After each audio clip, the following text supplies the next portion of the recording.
Sanbonani Ninjani. My name is Esther and I'm from the small town of Peakspeak in Swaziland. Swaziland is the small country in between South Africa and Mozambique. We are very small. Like the last time when we talked about Swaziland with the kids, we said it is the spot on the map. While this small country has the highest HIV infection rate. Out of 5 people, 3 are infected with HIV. Now think about it. Small country, few people, but with the highest HIV rate. We have no future, no hope for tomorrow, because our children are going to die at some point of HIV. Statistics say so. Well, with the help of Hampton, we're able to educate people. We're able to educate our young. We have more than 150 kids between 2 different high schools. We have Fundugwela and PCH. We take children from the first year of high school to their last year. This improves their living conditions. Why? Because once they're done with high school, they're able to get better jobs. And if they're very lucky, they're able to go further their education in a university or college with the help of government. We also have the Gogos Foundation, which helps to improve the Gogos' lives. Since in Swaziland, Gogos are made to look after their grandchildren. Because when young girls get pregnant, they still want to go back to school or they want to get a job so they can look after their kids. So what happens is they take their kids back to their grandmothers to look after them. Now, because of the HIV infection rate, most of them have passed away, leaving these kids with their grandmothers to look after them. With the help of the Hampton Foundation, we are able to give the grandmothers a skill for them to make money for themselves so they can look after themselves and their grandchildren. Well, I'd like to first apologize that my friend Dolly could not make it with me so we could do this interview together, since she's got other problems in her life right now. Dolly is a 21-year-old young woman who has to look after her grandmother, who is bedridden, and has to look after her little sister who has a kid. So she's looking after 3 people right now. She's working full-time and she also has her education to look towards. Now, I'm lucky. I've got a job right now, so I don't have to worry about that, and my mom also has a job. While we're here to talk about women in general, women in Swaziland, women who never get to rest, women from the day they are born, they have to suffer. Why? Because it's said a woman's place is in the kitchen and she's only good for rearing children.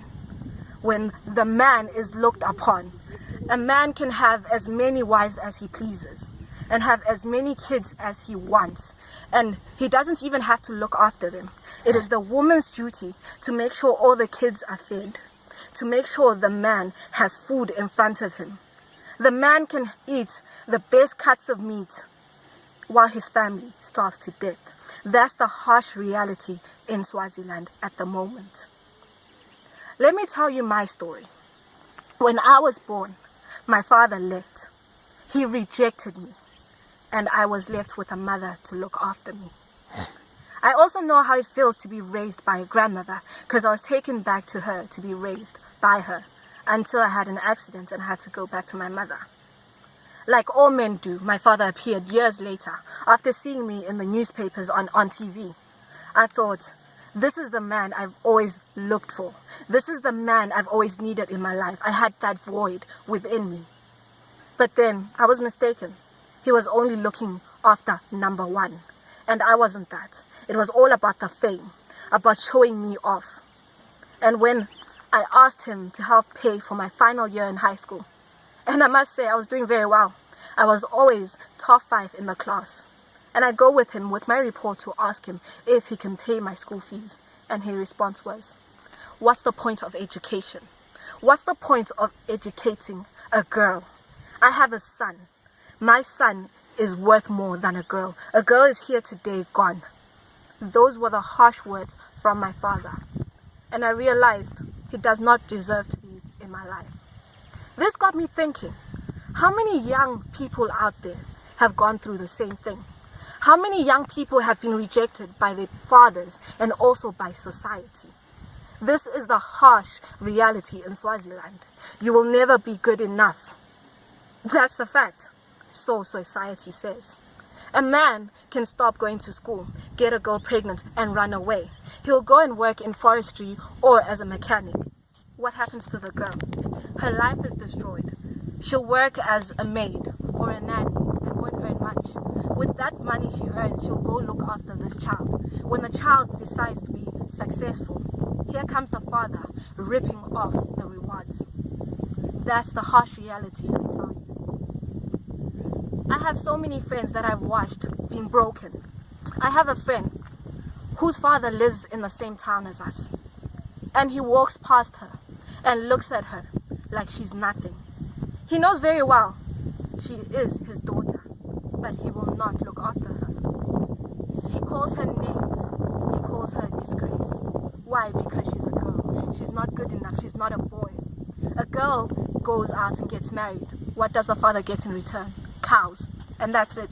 The mother gets nothing out of all the years she's worked to give this child an education, to raise this child, to provide this child with the basic needs. She gets nothing out of it. The father takes what is his and walks away. This is passed from generation to generation, but nobody's stopping it. With the help of Hampton, we are trying our best to stop this from going on. We are trying to educate the youngsters of tomorrow that education is key. No matter how much you're struggling, no matter how big the void is in your life, Hampton is there. Hampton is there to carry you. Hampton is there to protect you. We have people that work for Hampton who are part of the Hampton partnership in Pixpeak that talk to these young girls and young women. They talk to the future of tomorrow because they know what it feels to be broken, to feel hurt and still have that void and try to fill it. Because at the end of the day, you can start drinking, you can start smoking, you can go around with all these men who tell you they love you, but at the end of the day, they'll all leave you. And that alcohol won't drown your sorrows too deep. That's the harsh reality we're facing. Parents raising their kids alone, single mothers working day and night to provide a decent future for their children. But even everything we do is never good enough. So I'd like to thank you for this lovely opportunity to share with you how hard it is to be a Swazi woman, all the challenges a Swazi woman has to go through. We are women. We are strong as women. We let nothing take us down. We let nothing break us. That's why we are able to take care of our kids, to take care.